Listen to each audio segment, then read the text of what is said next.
Hello, I'm Jerry Hendricks. I want to welcome you to our midweek conversation at First Baptist Sweetwater, where we strive to be the first responders of God's love. We just celebrated the fourth Sunday of Advent, and I'm here to talk to Teak Hamilton about those events and future events. Hello, Teak. Hi, Jerry. Teak has been busy today. Yeah, cleaning. Cleaning. Or preparing for next semester. Transitioning. It's Yep. been more than just that. Yep. It's one of those things I think I mentioned it Sunday, but there is that feeling of awkwardness to all this, because generally you have the 4 weeks of Advent, and then within a few days you have, or it feels like within a few days you have Christmas. And this year it is like all the way, it's another week. Yep. This is the first time in quite a while that we've had 4 Sunday mornings where we had class every Sunday morning, so we could have 4 Advent lessons. Oh, I hadn't thought of that part of it. And so it's nice. I've enjoyed it. Yeah. Well, we have had a lot of people with illness and people out. I didn't have any idea what Sunday would look like the last Sunday, but had pretty good attendance, knowing that schools are out around here. Yep. Yeah, just around here. Abilene's still going. Yeah, and that folks are sick. And so, anyways, a wave of folks have gotten well. Yes. You and I. Yes. And, Thank goodness. And a second wave has taken ill. But no, it's really been good. I think that the preaching on Advent stresses me out. Mm-hmm. I say it stresses me out. It's not something I feel like I do very well. It's just because it's weird text a lot of times, but our friend Ryan Streetbeck is trying to help us understand that better. So he's working hard. Well, but the interesting thing for me, and the thing that I'm always reminded of, is that's how I got acquainted with First Baptist Sweetwater. Right. Y'all were in an interim period, and wanted to give the interim pastor a break, and so I had just retired from ministry and was doing business stuff, and you contacted me about speaking. And at the time, I confessed that normally I had someone else preach Advents. Yep, I said, well, too bad, because I already sold them that you're the guy so, on that one. Anyways, I came over and fumbled through that. But then since I've been here, we put such an emphasis on music, or we have in the past years, that the message and the preaching was really maybe 2 weeks out of the 4. Right. It was the first one and the last one usually. Yeah. And so last year we switched that up, or we switched up the way that we did music, and seemed to be a balanced fit, without stressing Jenny with our children's, without having to do a musical. And this way we've got to hear them once a month. Right. Since the semester started. And so it's been really different. I like it. Well, of course you do, Teak. It's Advent. It is really, like today I took a Christmas tree down because we're not going to be back up in the youth room until January 8th. And so that is kind of painful, but part of it was kind of nice because I retired the Christmas tree. So I get to get a new one for next year. So I'm excited about that. I forget if it was, I don't remember, I guess it was Wednesday night. I was on the youth floor and I inquired about the tree because it was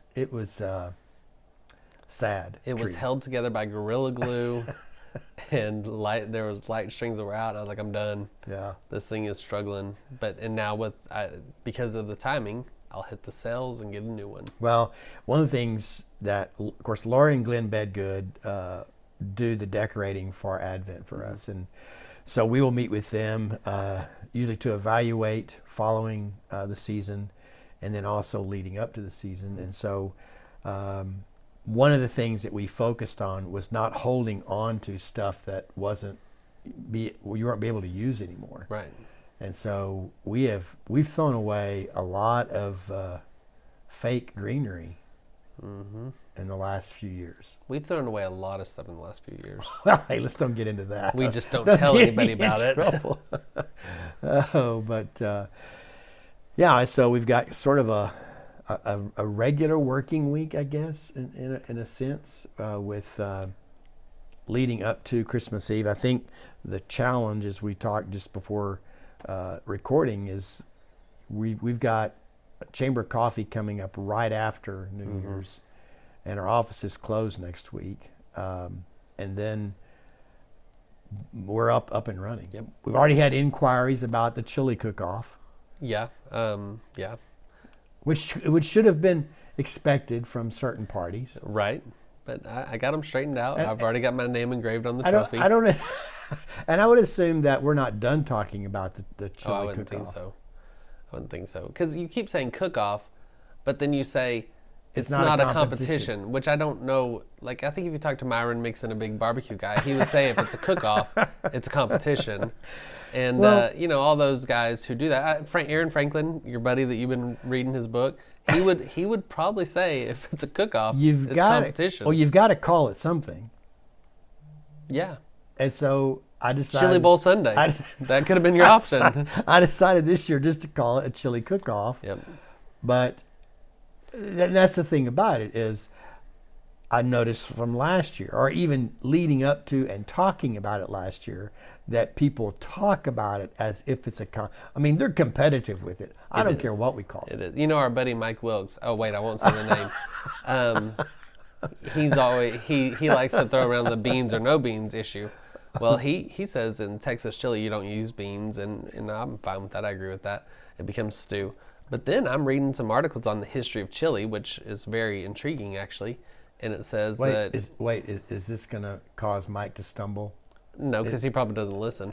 I think he does. But it says traditional Texas chili doesn't have beans or tomato products. Oh. So I told him about that, and I said tomato, and he goes, well, I use tomato paste. I said, it doesn't have tomato products. And he goes, well, I'll take it out. So he's having to reinvent his whole chili thing to make it real Texas chili. But he has a great quote by Sam Houston that Sam Houston doesn't put beans in his chili. Oh, is that right? Yeah, I'm sure he didn't make that up himself. But well, another fun fact about this chili cook-off we're having is Dr. Lyle, Ken Lyle, is going to be our speaker for the 3 weeks of Summit. And Ken is the one who first told me about the chili cook-off out at Buffalo Gap. Oh, really? Yeah, his family used to attend it regularly. The one done by Ben Ritchie Boys Ranch? Mm-hmm. It's on Labor Day weekend or something like that. Yeah, we went out there. Yeah, I've never gone, but he knows that I like chili, and so it's a really cool deal. Yeah. Well, it's a lot of things coming. What we're talking about here is just how fast we make this turn and get into the next season, and looking forward to several things that are going on. I don't want to jump ahead to Summit at all and miss the Christmas Eve service, but I'm excited about Summit. Christmas Eve service coming up Saturday night, and then Sunday morning we're having breakfast and Bible study, and I just love breakfast food. Yeah, I think we all do. And so it's going to be great. I'm looking forward to it. I might have breakfast 3 times that day, and I'm looking forward to it. Well, I am looking forward to it as well. I was trying to recall, I guess it was my first, that Advent I preached to fill in, and I think it might have been the following year. It was either 2015 or 2016 when it fell on a Sunday also. And it was different for me, helping or being an influencer in making the decision about what we're going to do. But I think we've kind of carved out a pattern now. I don't know that a lot of folks, I think they kind of like our schedule. Well, because I think the thing about the Christmas day is that a lot of people are going to open presents, and we've had trouble figuring out how we're going to do it. We couldn't remember how we did it a few years ago, and we're only traveling to Abilene. Right. And so, but you've got, families with children that do typical Christmas morning. You probably don't have time unless you're getting up really early to do that. And you get to know how church. kids are, though. Little kids, they're up early. Yeah. They wake their parents up. The parents are, sleepy. My parents used to say, you can get up, but you better not wake us up. And so me and my brother were in there with flashlights.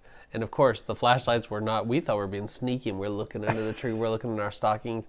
They were awake. Well, those lights woke them up. We are not one of those grip it and rip it families. We go one at a time. Oh, and it takes a while. Yeah.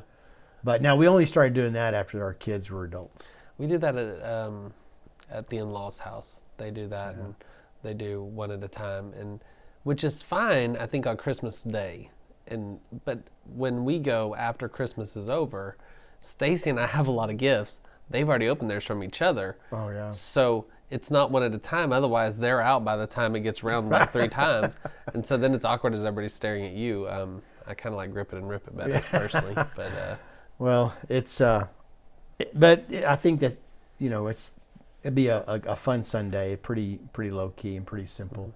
It is. I'm already trying to think through how, or I started last week on how I want to lead that Bible study, and we'll just see. We'll brainstorm some of that tomorrow in our. Well, I've already got my menu planned for what I'm bringing up for the breakfast. Well, I heard what you said Sunday, and immediately Robert Aker and I looked at each other and we just shook our heads when you said, people don't know if it's been sitting out for hours or if it's a week old.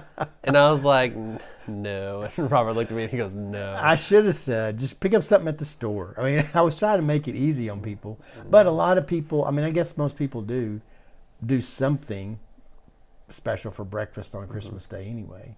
Yeah. But anyway, I didn't want to impose our new tradition on everyone else. But oh, yeah. I'm imposing. Anyways. I've got a whole list of stuff. Yeah. It's going to be good. Well, I'm going to have my table with my food on it eating. I had to run it by the Sarah and Sharon, because they're the ones that make the cinnamon rolls, that we're not keeping all these at home this time. So I don't know if they're going to make extra or they're all coming over here.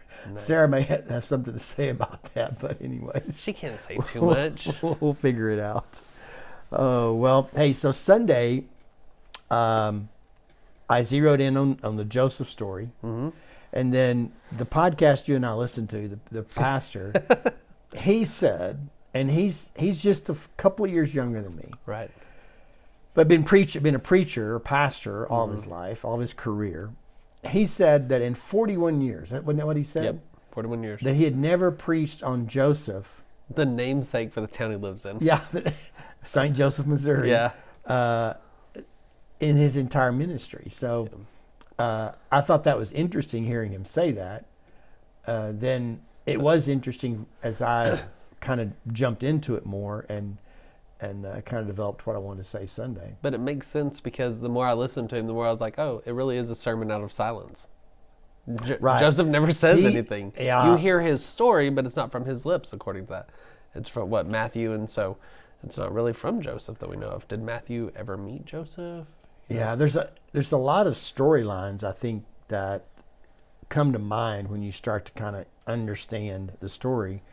One of the things that he said was that Joseph never speaks. Mm-hmm.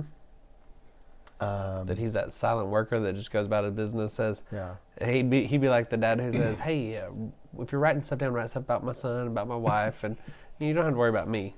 But he was the one that was the silent provider, and got him to Egypt. Has the dream, we need to go to Egypt. I loved how I put it.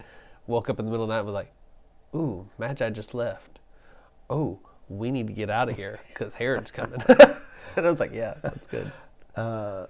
Yeah, so it is the development of the history. I think we miss this year the story, or maybe we pick it up on January 1st about going to Egypt. I don't remember if it's traveling to Egypt or if it's the census on January 1st. But anyways, I've already kind of plugged that into our devotional readings, but it'll be fun to kind of continue that story.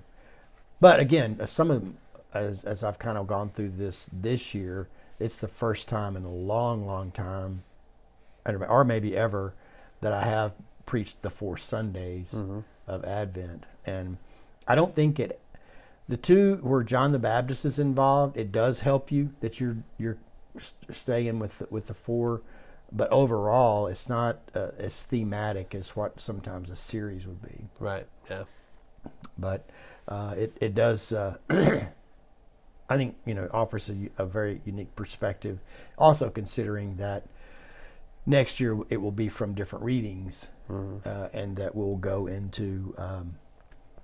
You'll tell the story from someone else's perspective. Yeah, I am glad that it falls on the series or on the week of love, for Advent, because a lot of time, look at the difference between Mother's Day and Father's Day, how we approach those in reality, and look at the way a lot of people say, nothing like a mother's love and that kind of thing.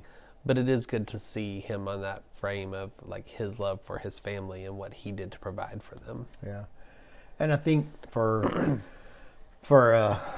most of us too, in trying to put together that story and anticipate everything that is about to happen, there's things about Joseph that we don't know, and that we do try. And Brian Zahn did that more than what I did, as far as trying to capture his character, as you mentioned, provider and so forth. But anyways, it's been a good study time, good 4 weeks moving through Advent, and then we soon get to light our candles. Yeah, and Christmas Day is not one of the Sundays of Advent. Correct. We don't really talk about that very much because it never happens that often, but it's one of the things our friends taught us, that's not an Advent day. Right. Well, there's, like I said, I think this year there's, as every year, that there's more for us to learn in terms of the way that we teach it, the way that we start to understand it, and that's a part of it. I think if the theme I think that I've picked up on this year for myself and expressed that through my communication is that just as our understanding of this grows, we grow. Right. And we, from this point, if we're focusing on the timeline of the birth of Jesus and until his ministry and life, we grow in our understanding and relationship with him. So there's some good parallels there, I think, that will kind of, I think, be a part of the conversation in the next couple of weeks as we start to move into this. But definitely, a really good time. And I think the part I do like about having the extra days after the fourth Sunday of Advent is that you do have more time to really absorb the lessons through the readings. Yeah, and then when you get to Christmas Eve service, it brings it all together. Right. And we've talked about this, how that service, it's just what it is. And but whatever it is about it, it's the songs, the candles and so forth, that's all you need. It's not a time to dazzle, really. Right, no. But it is a time for good smells like hot apple cider. Always a good time for that. Always a good time for that. Well, we're definitely looking forward to this week and getting some things done, thinking ahead, but also looking forward to our time with our congregation on Christmas Eve, seeing some extended families, some people who come home that we haven't seen in a while, and just look forward to that time of gathering, singing, considering God's story, and lighting some candles. So anyways, we look forward to seeing you this Saturday night, and then also, if you can, join us on Sunday morning for breakfast and Bible study. That'll be at 10:30 in the fellowship hall. We'll see you there.